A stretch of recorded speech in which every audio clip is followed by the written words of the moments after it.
अस्सलाम वालेकुम दोस्तों, कैसे हैं आप सब। मैं ज़ुबीना फ़याज़ एक बार फिर आपके साथ मैं शुरू कर रही हूँ रखेल पार्ट 24। इखलाक हुसैन ने कहा, और यही हम चाहते हैं। ठीक है, थोड़ी देर बाद मिलते हैं। नौशाद आफरीदी मोबाइल फ़ोन निकाल कर अपने आदमियों को ज़रूरी हिदायत देने लगा। इखलाक हुसैन ने जाते जाते मशवरा दिया, एसपी ज़मीर हुसैन के चंद करीबी पुलिस वालों को भी इस काम में अपने साथ रख लो, आसानी रहेगी। नौशाद ने फ़कत सर हिलाकर इसकी तायीद की और मोबाइल फ़ोन की तरफ मुतवज्जा हो गया। रोज़ाना वो कबीर दादा को रुखसत होते देखा करती थी। आज कबीर दादा कार से बाहर खड़ा उसे जाता हुआ देख रहा था। वो भी दरवाजे तक हसरत भरी नज़रों से पीछे मुड़कर देखती रही। जो ही कार दरवाजे से बाहर निकली, आंखों में रोकी हुई नमी बाहर छलक पड़ी। जहाँ कबीर दादा से दूर जाने का गम इसका दिल चीर रहा था, वहीं किसी अनजाने खतरे से वो डरी हुई भी थी। जिस तरह पाशा ने उसे बहाने से काफ़ी बनाने के लिए भेज दिया था, वो उसे एहसास दिलाने के लिए काफ़ी था कि कोई ऐसी बात थी जो कबीर दादा के चेहरे पर भी परेशानी पैदा कर सकती थी। रह रहकर उसकी आंखों में उस देवनुमा हबशी की तस्वीर उभर आती थी, जैसे जिसे उसने वीडियो में कबीर दादा के हमरा देखा था। यकीनन वो मुकरानी कौम का था, तभी तो उसका रंग इस कदर काला था। घर से थोड़ी दूर आते ही उसका दिल बेइख्तियार कबीर दादा से बात करने लगा, मगर अपना इरादा मौखिर करती हुई वो एयरफोन लगाकर कबीर दादा की वीडियोस देखने लगी। अब तो इसके पास अच्छा मोबाइल फ़ोन जो मौजूद था, उसने अपनी और कबीर दादा की काफ़ी सारी वीडियोस और तस्वीर जमा कर ली थी।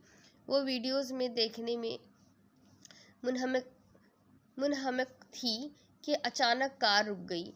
उसने स्क्रीन से सर उठाकर देखा, कोई पुलिस का नाका था। वो इनकी तरफ देखने लगी। दो बावर्दी सिपाही करीब आए, एक ड्राइविंग सीट की तरफ घूमा और दूसरा रुखसार वाली जानिब शीशी के करीब हुआ। हम कबीर दादा रुखसार तारुफ करा ही रहा था कि दोनों पुलिस वालों ने हाथ में पकड़ी राइफल्स एक साथ बाकर और रुखसार के सर पर लगा दी। इनमें से एक सफाक लहजे में बोला, ज़रा सी हरकत करने से पहले ये सोच लेना कि तुम्हें ज़िंदा रखने के बारे में हमें कोई हिदायत नहीं मिली है। कौन हो तुम? जानते भी हो किससे पंगा ले रहे हो? बाकर ने उन्हें डराना चाहा। हम तो जानते हैं, तुम्हें नहीं मालूम। पुलिस वाले का लहजा इस्तेहज़ाई था। कबीर दादा की बीवी को रोकने की जुर्रत की है तुम लोगों ने? कबीर दादा से शमशीर दादा खुद निपट लेगा, एक ही पुलिस वाला बोल रहा था। इसी दौरान वहां काले शीशों वाली एक कार आ रुकी। इसमें से दो हथियार बरदार बाहर निकले। एक उगबी नशिस्त का दरवाज़ा खोलकर तनाविश को कहने लगा, मिस, आपको इस कार में बैठना होगा। कौन है आप लोग? तनाविश घबरा गई थी। इससे पहले भी वो 2 मरतबा अगवा हो चुकी थी और वो तजुर्बा इसके लिए कोई अच्छा नहीं रहा था। वो आदमी इत्मीनान भरे लहजे में बोला, दुश्मन नहीं है और ना आपको कोई नुकसान पहुंचाया जाएगा। पापा प्लीज़ आप हमें जाने दें। वो हकला गई थी। मिस, पक्का वादा, आपको कोई उंगली भी नहीं लगाएगा, और ये भी वादा कि हम आपको कबीर दादा के पास ही लेके जाएंगे। वो लरजती कांपती कार से उतरकर दूसरी कार में बैठ गई। उगबी नशिस्त पर इसके अलावा कोई नहीं बैठा था। ड्राइवर के साथ बैठते हुए आदमी ने कहा, मिस, अपना मोबाइल फ़ोन बंद करके मेरे हवाले कर दो, बाद में आपको वापस मिल जाएगा। तनावुश के पास इसकी हिदायत पर अमल करने के अलावा कोई चारा नहीं था। इससे मोबाइल फ़ोन लेकर वो पुलिस वालों को बोला, इन दोनों को 10 बजे तक हवालात में रखना और फिर छोड़ देना। चाय पानी का भी पूछ लेना, थोड़े घबराए हुए हैं। ये कहते ही वो आगे बढ़ गए। इनके अकब में 2 गाड़ियां और भी रवाना हो गई थी, जिनमें यकीनन इन्हीं के साथी सवार होंगे। तो ये है वो जिसकी वजह से अपना बरखुरदार पागल हो रहा है। तनावुश को देखते ही शमशीर दादा ने पुरहवस अंदाज में भद्दे होठों पर जबान फेरी। कबीर दादा थूक निगलते हुए बोला, दादा, ये मेरी बीवी है। मैंने तो कुछ और सुना है। शमशीर दादा मुंह बनाते हुए शाहब कसूरी की तरफ मुड़ा। क्या कहा था कबीर ने इसके बारे में? शाहब कसूरी बगैर लगी लिपटे रखे बोला, यही कि निकाह बस खानापुरी के लिए है और कबीर दादा लड़की को चंद दिन अपने पास रखकर वापस भेज देगा। क्या कहते हो कबीर? तुम्हारे चंद दिन कब तक गुजरेंगे? किसी और को भी मौका दोगे या एक फाहिशा के लिए कत्ल पर कत्ल करते जाओगे? मैंने एसपी को कत्ल नहीं किया दादा। कबीर दादा खुद को सख्त बेबस महसूस कर रहा था। बाकी सारे झूठ कह रहे हैं। शमशीरदादा ने सोफे पर नशिस्त संभाली। इसकी पुरहवस निगाहें बार बार तनाविश की तरफ उठ जाती, जो वारफ्तगी से कबीरदादा को घूर रही थी, जबकि फरहाना के गुस्से का हदफ शमशीरदादा की बजाय तनाविश का वजूद हो गया था। शमशीरदादा के बैठते ही बाकी तमाम भी बैठ गए थे। सिर्फ कबीरदादा मुजरिमों के अंदाज में खड़ा था, और तनावुश जो कबीरदादा को देखकर अपने दिल से सारे अंदेशे और ख़तरे निकाल चुकी थी। चलो एसपी का मसला बाद में ज़ेरे गौर लाते हैं। पहले ये बता, फांसी को क्यों कत्ल किया? शमशीरदादा ने बाकायदा मुकदमा चलाना शुरू कर दिया। कबीरदादा होठ काटते हुए बोला, वजह आपको मालूम है दादा, ये है वजह। शमशीरदादा ने तनावुश की तरफ इशारा किया। दादा, अगर फांसी मेरी इज्जत की तरफ हाथ बढ़ाएगा तो मैं चुप तो नहीं बैठ सकता। बंद करो बकवास। शमशीरदादा दहाड़ा। तुम्हारी इज्जत को तो आज मैं वो इज्जत दूंगा कि उसे हमेशा याद रहेगा। दादा, मेरी बीवी बेकसूर है, ये सारा किया धरा मेरा है। आप बेशक मेरे लिए सज़ा तजवीज़ कर सकते हैं। याद है तुमने नौशाद की रखेल को उठाकर 3 दिन तक अपने पास रखा था? शमशीरदादा ने उसे याद दहानी कराई। कबीरदादा जल्दी से बोला, उठाया नहीं था, वो खुद मेरे पास आई थी। तो ये भी तो खुद चलकर फांसी के पास गई थी। अगर इसके अगवा होने का कोई सबूत है तुम्हारे पास तो पेश करो। मेरी बीवी झूठ तो नहीं कहेगी। कबीरदादा गड़बड़ा गया था। शमशीरदादा जहरखंद लहजे में बोला, जो औरत किसी मर्द के पास चलकर जाएगी, क्या वो अपने शौहर के सामने इकरार कर लेगी कि हाँ, वो अपनी मर्जी से मुँह काला कराने गई थी? वो मुझे घर से ज़बरदस्ती ले गए थे। अचानक तनावुश की गुलगुर आवाज़ उभरी। मैं कसम खाती हूँ, मैं किसी के साथ मर्जी से नहीं गई थी। हा हा हा, शमशीरदादा का कहकहा उभरा। ये तो बोलती भी है। मैंने सोचा सिर्फ नाजो अदा के जलवे ही दिखाती होगी। कबीरदादा तनाविश को चुप रहने का इशारा करते हुए शमशीरदादा की तरफ मुतवज्जा हुआ। ये सच कह रही है दादा।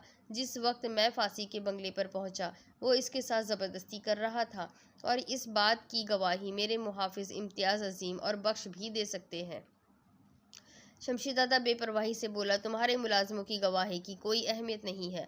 अगर ये फांसी के पास अपनी मर्जी से गई थी तो इसका साफ मतलब यही है कि ये बदकिरदार है, और ऐसी औरतें किसी एक पर इक्तफा नहीं करती। इसे फांसी के अलावा भी तो किसी के पास जाना चाहिए था। सिर्फ फांसी ही तो यूसुफ सानी नहीं था।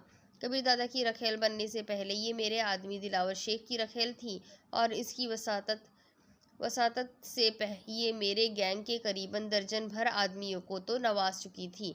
बल्कि जिस दिन कबीरदादा ने इसे अपनी रखेल बनाया, उस रात भी ये मेरे एक और आदमी खावर शेख के घर मौजूद थी। उसे वहीं से पकड़कर कबीरदादा घर ले गया था, और इस फाहिशा का गुस्सा उसने बेचारे खावर शेख पर निकाला और उसे कत्ल कर दिया। इखलाक हुसैन ने झूठ घड़ते हुए बहतानात का तूमार लगा दिया। झूठ बोल रहा है, इल्ज़ाम लगा रहा है, इसे अल्लाह पाक का भी खौफ नहीं है। तनाविश रो पड़ी थी। उसने सोचा भी नहीं था कि भरी महफिल में उसकी ज़ात पर इतने घिनौने इल्ज़ामात लगाए जाएंगे। इसे रोते देखकर कबीरदादा तड़प उठा था। बेइख्तियार वो इसके करीब हुआ। रोते नहीं है चंदा, सब ठीक हो जाएगा। मैं हूं ना तुम्हारी पाकीज़गी की और असमत की गवाही देने वाला। दबे लहजे में उसे तसल्ली देते हुए कबीरदादा जेब से रुमाल निकालकर उसकी आंसू साफ करने लगा। फरहाना ये मंजर देखकर जल भुन गई थी। शमशीरदादा तंजिया लहजे में बोला, कबीर, तुम्हारा ये अमल साबित कर रहा है कि इन लोगों की बात बिल्कुल दुरुस्त है। तुम इस खूबसूरत ख्वाहिशा के मुकम्मल बस में हो, और ये तुम्हें अपनी मर्जी से चलाती है। कबीरदादा पुरएतमाद लहजे में बोला, दादा, ये मेरी बीवी है। इसे निकाह पढ़ाकर घर लाया हूँ। इसकी इज्जत की हिफाजत करना मेरी जिम्मेदारी है, और मैं जिम्मेदारियों से आंखें नहीं चुराया करता। अच्छे मुकाल में बोल लेते हो, मगर तुम्हें ये भूल गया है कि इस पर 2 ग्रुपों के बड़ों के कत्ल का इल्ज़ाम है। गोया इसने खुद कत्ल नहीं किया, मगर इसकी वजह से कत्ल हुए हैं, और इसका हिसाब किताब तो उसे देना ही पड़ेगा। फांसी को मैंने कत्ल किया है, और अगर आप बजिद होकर एसपी को भी मैंने मारा है तो वसूल लो। मुझे सज़ा देना बनता है। आप सज़ा का ऐलान करें, मुझे बगैर सुने हर सज़ा कबूल है। मेरी बीवी को जाने दिया जाए। ये लड़की आज की रात मेरे साथ होगी, और उसके बाद एक एक रात हर गैंग के बड़े के साथ गुजारेगी। तमाम को भुगताने के बाद अगर तुम इसे रखना चाहो तो मर्जी, वरना कोई ना कोई इससे रखेल बनाकर रख ही लेगा। एसपी और फांसी की बेगमात को 15-15 करोड़ हर जाना दोगे और हाथ बांध कर इनसे माफी मांगोगे। शमशीरदादा ने सजा का ऐलान कर दिया। आप ज्यादती कर रहे हैं दादा, मेरी बीवी सजा का हिस्सा नहीं बनेगी। मैं 15 की बजाय 20-20 करोड़ दोनों बेवाओं को दे दूंगा। माफी भी मांगूंगा, मगर मेरी बीवी को कोई हाथ भी नहीं लगाएगा। तुम मेरे फैसले से इनहराफ कर रहे हो कबीर। शमशीरदादा का चेहरा गुस्से से सुर्ख हो गया था। हाँ, क्योंकि आप ज्यादती कर रहे हैं मेरे साथ। शमशीरदादा दहाड़ा।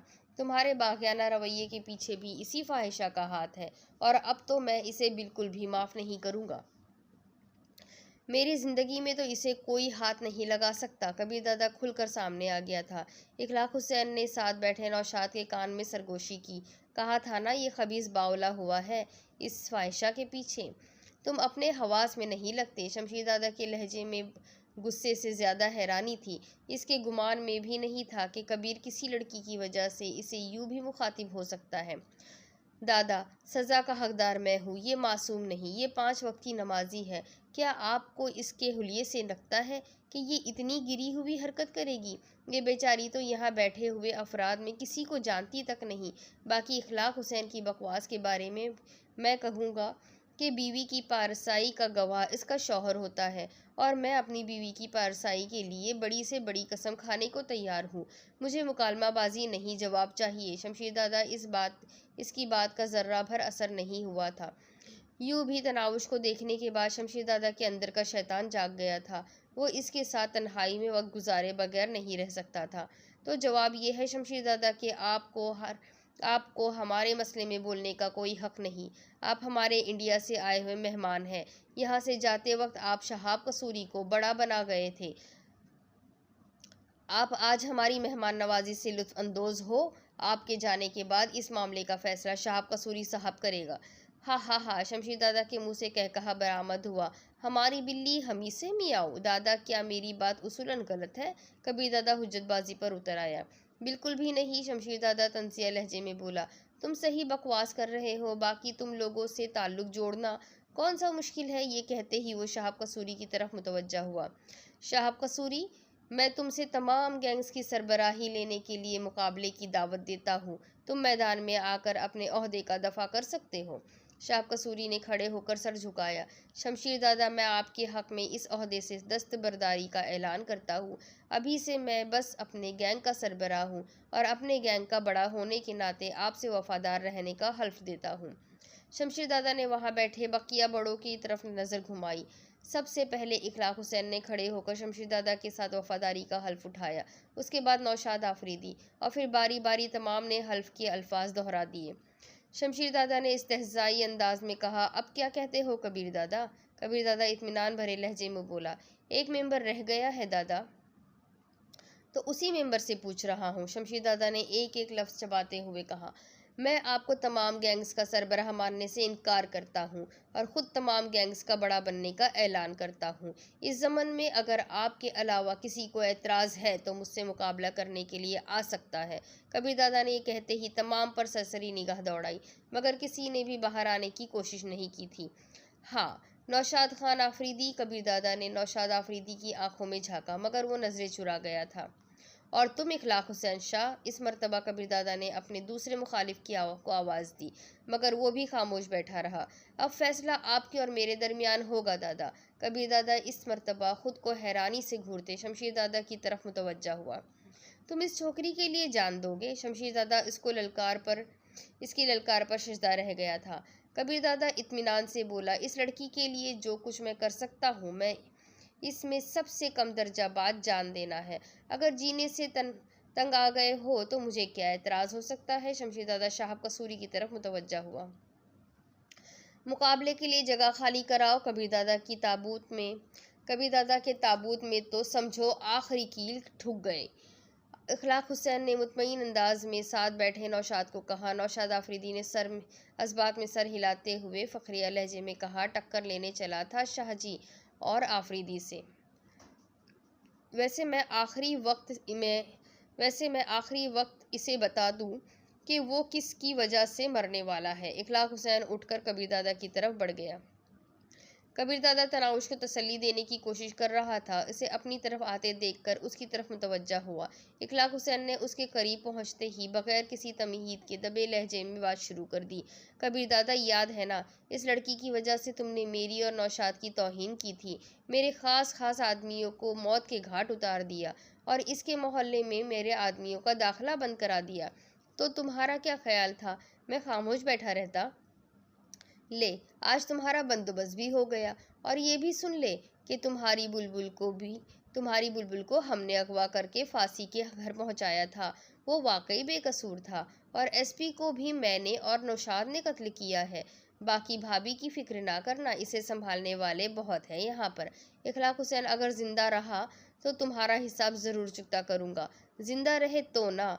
यूं भी अब ये मुमकिन नहीं रहा। इखलाक हुसैन इसे याद दहानी कराता हुआ बोला, अगर तुम ये समझ रहे हो कि शमशीर दादा तुम्हें कत्ल नहीं करेगा तो याद रखना, इस मुकाबले में हारने वाले को अगर जीता हुआ शख्स जिंदगी की भीख दे भी दे तब भी वहां पर मौजूद कोई भी शख्स उसे गोली मारने का हक रखता है। और यकीनन तुम्हारे सर में गोली उतारते हुए मुझे बहुत खुशी होगी। ये कहते हुए वो घबराई तनाविश की तरफ मुतवज्जा हुआ।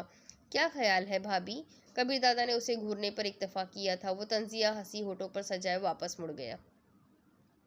ये सब मेरी वजह से हो रहा है ना। मैं आपकी ज़िंदगी में आती और ना आप पर ये कड़ा वक्त आता। कबीर दादा चाहत भरे लहजे में बोला, इस बेकार ज़िंदगी में एक तुम ही तो ठंडी हवा का झोंका बनकर आई हो। चंदा, तुम्हारे साथ गुजारा एक हफ्ता मुझे कई सदियों की ज़िंदगी से अजीज़ है। वो सिसकी, कबीर में डरी हुई हूँ, मुझे अपनी आगोश में भरकर यहाँ से कहीं दूर ले जाओ कबीर, ये अच्छे लोग नहीं है कबीर। वो एतमाद से बोला, कबीर की ज़िंदगी में तो मेरी जान को कोई हाथ नहीं लगा सकता। इसने सरासमा लहजे में पूछा, और अगर आपको कुछ हो गया तो?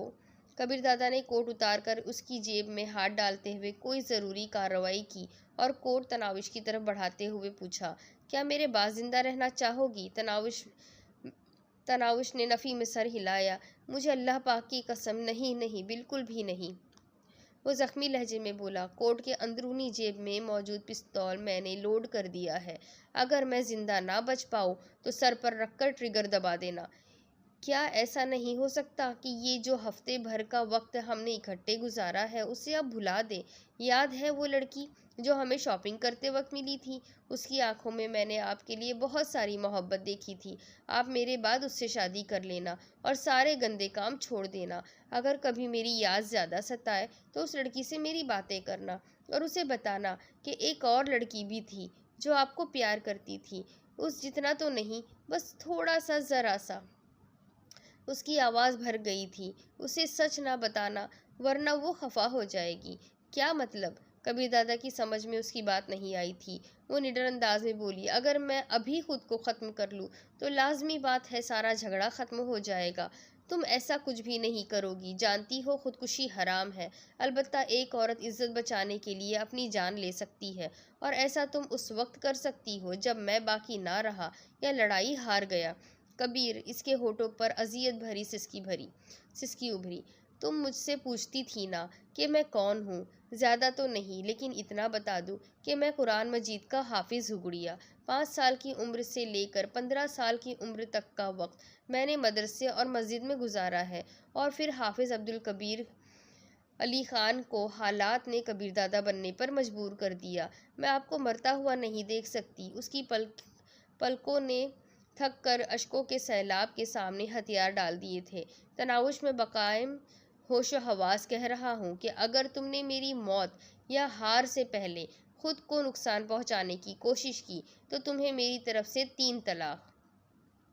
कबीर, उसके मुंह से तेज सिसकी निकली थी। फिक्र ना करो मेरी जान, ये मशरूत तलाक है। अगर तुमने मेरी मौत या हार से पहले खुद को कोई नुकसान ना पहुंचाया तो ये तलाक वाक़ई नहीं होगी। दोबारा ऐसा ना कहना वरना मेरी जान बगैर गोली लगे निकल जाएगी। इधर काशिफ राजपूत शमशीर दादा के पास पहुंचकर मिन्नत समाजत कर रहा था। दादा प्लीज़ गुस्सा थूक दे, इसका दिमाग जगह पर नहीं है, मैं उसे समझा दूंगा, वो ठीक हो जाएगा। शमशीर दादा उखड़ लहजे में बोला, काशी मेरा दिमाग ख़राब ना करो। दादा वो आपका बच्चा है, क्या इस पर तरस नहीं आएगा? वो हरामखोर बेगैरत है, एक लड़की के लिए अपने उस्ताद का मुकाबला करने पर तैयार हो गया है और इससे भलाई की क्या उम्मीद रखूंगा?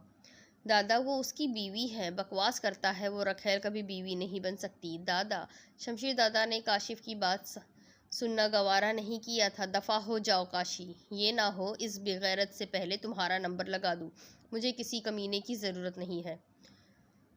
काशिफ दुखी दिल से कबीर दादा की तरफ बढ़ गया। साहब कसूरी के आदमियों ने खाने की मेज़ों और सोफ़ों वगैरह को दीवारों के साथ चिपका दिया। एसपी की बीवी अपनी बेटी को कह रही थी, बस मेरी जान, थोड़ी देर तक तुम्हारे बाप का कातिल अपने अंजाम को पहुंच जाएगा। फसीहुद्दीन की बीवी किरण से इसकी गहरी सहेली समीना मुखातिब थी। बड़ा दादा बना फिर रहा था, आज इससे जान छूट जाएगी। किरण नफरत भरे लहजे में बोली, हाँ, मेरे फांसी का खून रायगा नहीं जा सकता। काशिफ कबीर दादा के करीब रुकता हुआ बोला, कोई ऐसी सूरत है जिससे ये लड़ाई रोकी जा सके? हाँ, मेरी बीवी से कोई तारुज ना किया जाए। मुझे हर फैसला मंजूर है, चाहे मौत ही की सज़ा क्यों ना हो। तनावुश सिसकी, कबीर नहीं, कबीर दादा, मैं तुमसे मोहब्बत करता हूँ यार। अगर तुम्हें बचा सकता तो किसी किस्म की कुर्बानी से दरीग ना करता, मगर शमशीर दादा के सामने मैं बेबस हूँ। ये कहते ही काशिफ सर झुकाए वापस मुड़ गया। थोड़ी देर बाद साहब कसूरी ने सरबराही के दोनों दावेदारों को बड़े हॉल के दरमियान में आने की दावत दी। बाकी लोग कोनों में सिमट गए थे। तनाउश बेसाख्ता कबीर दादा से लिपट गई थी। कबीर, याद रखना, मुझे दुनिया में आपसे प्यारा कोई नहीं है। अपनी गुड़िया को मायूस ना करना। ये शख्स आपसे जीत नहीं सकता। मेरी दुआएं आपके साथ हैं। वो गुलगेर लहजे में बोली, जानता हूँ मेरी जान, जानता हूँ। तनाउश ने ज़ेरे लब बड़बड़ाते हुए चंद दुआएं पढ़ी और उस पर फूंक दी। यही मंत्र पढ़ पढ़ कर इस जादूगरनी ने मेरे कबीर को मुझसे छीन लिया है। फरहाना साथ खड़ी रुखसाना को मुखातिब थी। रुखसाना हंसी, अगर आपसे छीना है तो इसके पास भी बाकी नहीं रहेगा। फरहाना नफरत भरे लहजे में बोली, इस फाहिशा को तो मैं पापा को कहकर कोठे पर बिठाऊंगी, जहाँ रोज़ाना दर्जन भर गाहक इसे इसकी हकीकत याद दिलाया करेंगे। पता है मेरे जंद जानी ने इसे बहन बना लिया है। रुखसाना इसे पाशा के बारे में बताने लगी।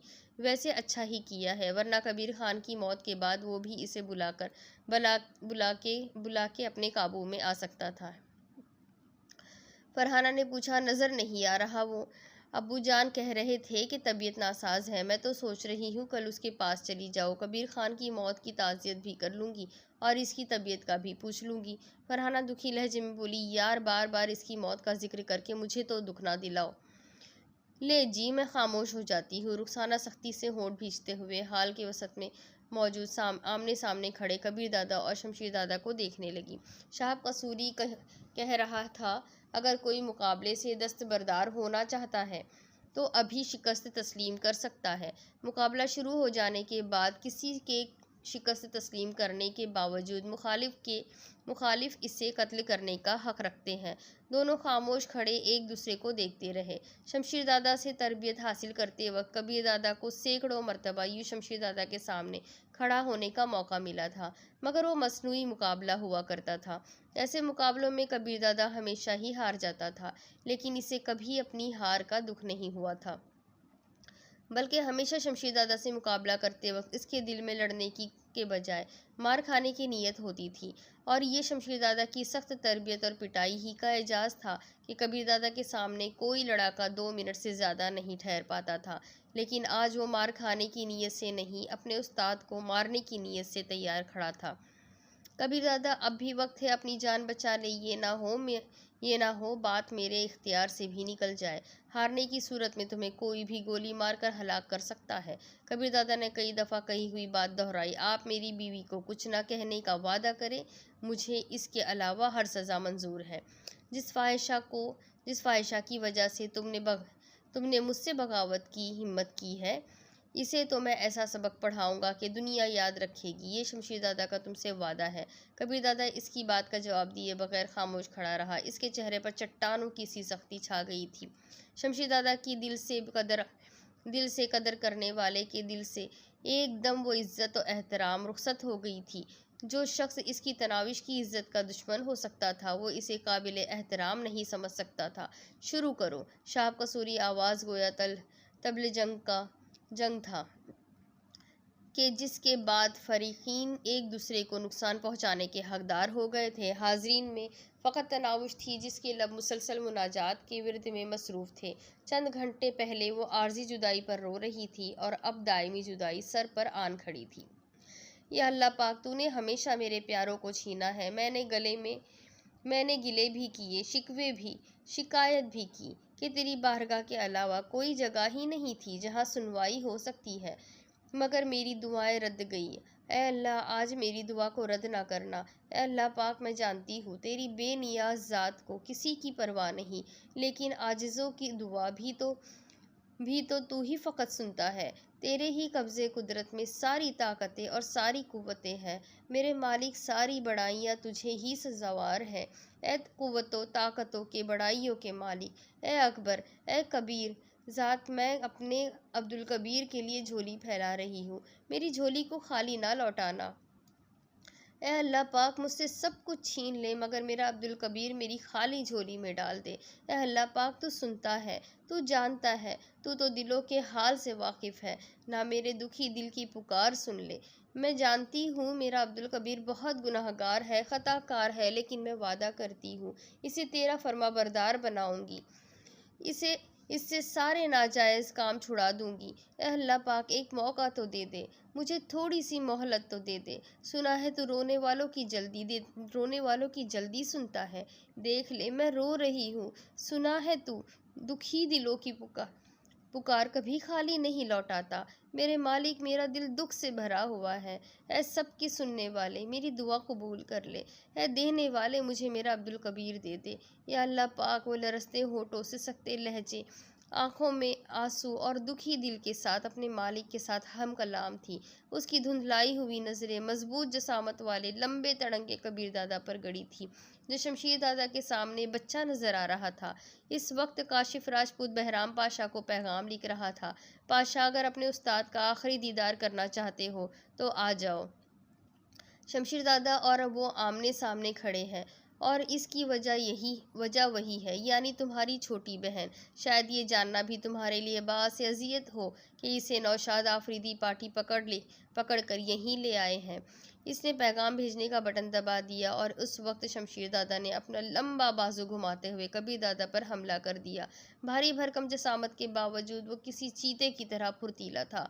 यही लड़ने की सलाहियत ही तो थी जिसकी बदौलत उसने मुंबई जैसे शहर में अपनी धाक बिठा रखी थी। थोड़ी देर पहले मुसलसल इसके थप्पड़ खाने वाले कबीर दादा ने एकदम झुककर इसका वार खता किया और अपना दाया मुक्का जोरदार अंदाज में उसकी पसलियों के नीचे पेट में रसीद कर दिया। मगर इसका पेट शायद फौलाद का बना था। कबीर दादा को यकीन था कि अगर वो मुक्का किसी दूसरे आदमी के पेट में इसी शिद्दत से पड़ा हुआ होता, मजरूब की जान लेने के लिए वही मुक्का काफ़ी था। लेकिन शमशीर दादा टस से मस नहीं हुआ था। मुक्का मारने के साथ कबीर दादा रुका नहीं था, बल्कि उसने तेज़ रफ्तारी से 3-4 मुक्के उसी जगह पर जड़ दिए थे। उसके मुक्कों को कोई अहमियत ना देते हुए शमशीर दादा ने दोबारा हाथ घुमाया और इस दफ़ा कबीर दादा बच नहीं पाया था। छाती पर लगने वाले मुक्के ने उसे फर्श पर उछाल दिया था। इसने तेज़ी से उठने की कोशिश की, मगर शमशीर दादा ने इससे पहले फुटबॉल को लात मारने के अंदाज में इसके दाएं पहलू को ठोकर का निशाना बनाया और वो 3-4 गज दूर जा गिरा। इसके पहलू में शदीद दर्द शुरू हो गया था, मगर वहीं पड़े रहने का नतीजा इसे दूसरी नाकाबिले बर्दाश्त चोट की सूरत में मिल सकता था। शमशीर दादा के करीब पहुंचने से पहले वो उछलकर खड़ा हुआ। इस वक्त शमशीर दादा करीब पहुंच गया था। इसके सर की भरपूर टक्कर कबीर दादा की छाती में लगी और वो उछलकर दीवार की जड़ में जा गिरा। इसे सांस लेने में दुश्वारी महसूस होने लगी थी। सर झटकते हुए वो उठा। इस वक्त तक शमशीर दादा ने करीब पहुंचकर इसे एक ही हाथ से उठाकर सर से बुलंद करके दीवार में इसकी पीठ लगा दी थी। कबीर दादा जानता था कि अगर वो कुछ देर भी इसी तरह हवा में लटका रह गया तो इसकी कुव्वत ख़त्म हो जाएगी। अपनी टांग घुटने से मोड़कर उसने शमशीर दादा की थोड़ी पर वार करना चाहा, जिसे शमशीर दादा ने दूसरे हाथ से रोक दिया। लेकिन इस दौरान कबीर दादा दोनों हाथों से जोर लगाकर अपना गला उसकी जिन्नाती गिरफ्त से छुड़ा चुका था। पाँव नीचे लगते ही कबीर दादा ने सर की जोरदार टक्कर शमशीर दादा की छाती में रसीद की। वो बेख्तियार पीछे हुआ, लेकिन अगले ही लम्हे उसकी जोरदार किक ने कबीर दादा को दोबारा दीवार से टकराने पर मजबूर कर दिया। शमशीर दादा ने इस एक किक पर इक्तफा नहीं किया था। कबीर दादा के संभलने तक वो इस पर मुक्कों की बारिश बरसा चुका था। बड़ी मुश्किल से कबीर दादा ने नीचे बैठकर इन मशीनी मुक्कों से जान छुड़ाई और जकंद लगाकर दीवार से दूर हो गया। मगर अब शमशीर दादा का पारा बुलंद हो चुका था। कबीर दादा को एक मुक्के के जवाब में 3 मुक्के खाने पड़ रहे थे। मुसलसल मार खाकर कबीर दादा लहूलुहान हो चुका था। इसके चेहरे और जिस्म से रसता हुआ खून तनाउश को इसकी दुआओं के रद्द जाने की बुरी खबर सुना रहा था। बाप और भाई की मौत के बाद शायद शौहर की मौत का दुख देखना भी इसके नसीब में लिखा था। कबीर दादा को लगने वाली हर चोट इसके दिल पर लग रही थी। उसे महसूस हो रहा था कि कबीर दादा से पहले इसका सांस निकल जाएगा। इसके बावजूद उसके लरजते होठों पर मुनाजात जारी रही और फिर शमशीर दादा की ज़बरदस्त ठोकर से कबीर दादा दीवार से टकराया और इससे पहले कि वो संभल पाता, इसकी छाती से शमशीर दादा का हाथी जैसा पाँव दोबारा आन खड़ा हुआ। इसकी सर की पुश्त का जोरदार अंदाज में दीवार से इत्तिसाल हुआ और इसकी आंखों के सामने नीले पीले तारे लहराने लगे। वो इसी तरह फिसलता हुआ नीचे बैठ गया। शमशीर दादा ने इसे गिरेबान से पकड़कर सीधा खड़ा किया और इसके चेहरे पर जोरदार थप्पड़ रसीद करने लगा। थप्पड़ खाकर कबीर दादा के रहे सहे औसान भी रुखसत होने लगे। 3-4 थप्पड़ लगाकर शमशीर दादा ने उसे गिरेबान से पकड़कर तनाविश की तरफ उछाल दिया। ये गया तेरा खसम, वो पीला पड़ती तनाउश की तरफ मुतवज्जा होते हुए दहाड़ा। कबीर दादा ने बड़ी मुश्किल से सर उठाकर तनाउश की तरफ देखा। वो रो रही थी, लरज रही थी। उसके चेहरे पर अजियत, दुख, परेशानी और न जाने कौन कौन से कैफियत सबत हो चुकी थी। शमशीर दादा की आवाज़ बुलंद हुई, ये वो नमक हराम, बेगैरत और एहसान फरामोश है जिसे मैंने सहारा दिया, पाँव पर खड़ा होने के काबिल बनाया, दुश्मनों से बदला लेने के गुर सिखाए, इज्जत से जीना और सर उठाकर चलना सिखाया। और आज ये घटिया इंसान एक छोकरी, एक रखेल और एक फाहिशा की खातिर मेरे मुकाबिल आ गया है। कुछ लोग शायद सोच रहे होंगे कि मैं इसकी जान बख्शी कर दूंगा, तो ये इनकी गलतफहमी है, लेकिन मरने से पहले मैं इसे इसकी रखेल का तमाशा ज़रूर दिखाऊंगा। तुम लोग आज तक गंदी फिल्मों में ऐसे सीन देखते रहे हो, आज तुम्हारे सामने जिंदा शो चलेगा। ये कहते ही शमशीर दादा लरजती कांपती तनाउश की तरफ बढ़ा। कबीर दादा ने मुल्तजी नजरें तनाउश की तरफ उठाई और लरजती आवाज़ में बोला, मैं हार गया तनाउश, तुम्हें इजाज़त है, शायद पहले तुम्हारा जाना बनता है। तनाउश का सर नफ़ी में हिला और उसके साथ ही उसने हाथ में पकड़ा कबीर दादा का कोट, जिसकी जेब में पिस्तौल पड़ा था, एक जानिब पड़े सोफे की तरफ उछाल दिया। कबीर दादा का दिमाग भक से उड़ गया था। वो हक्का बक्का उसे घूरता रह गया, जाने तनाउश के दिमाग में क्या चल रहा था। तनाविश प्लीज़, वो मिनमिनाया। नहीं, इसकी आवाज़ सरगोशी से बुलंद नहीं थी, मगर कबीर दादा को यूँ साफ सुनाई दे रही थी जैसे वो इसके कानों में बोल रही हो, हिफाजत का वादा किया था ना, तो पूरा करे। आपकी दुल्हन, आपकी गुड़िया, आपकी चंदा, सिर्फ और सिर्फ आपकी तनाविश को आपकी ज़रूरत है। अगर हिफाजत नहीं कर सकते तो उसका अंजाम भी अपनी आँखों से देखते जाइए। इसके आगे की स्टोरी मैं आपको अगली किस्त में सुनाती हूँ। क्या होगा, अब क्या कबीर दादा तनाउश को बचा पाएगा? क्या शमशीर दादा उसकी इज्जत के साथ खेल पाएगा? क्या होगा आखिर इस कहानी का अंजाम? क्या अल्लाह ताला ने तनाउश की दुआओं को कबूल कर लेना है या रद्द कर देना है? ये सब कुछ जानने के लिए मेरे साथ बने रहिए और अगली किस्त में हम फिर मिलेंगे। अल्लाह हाफिज़।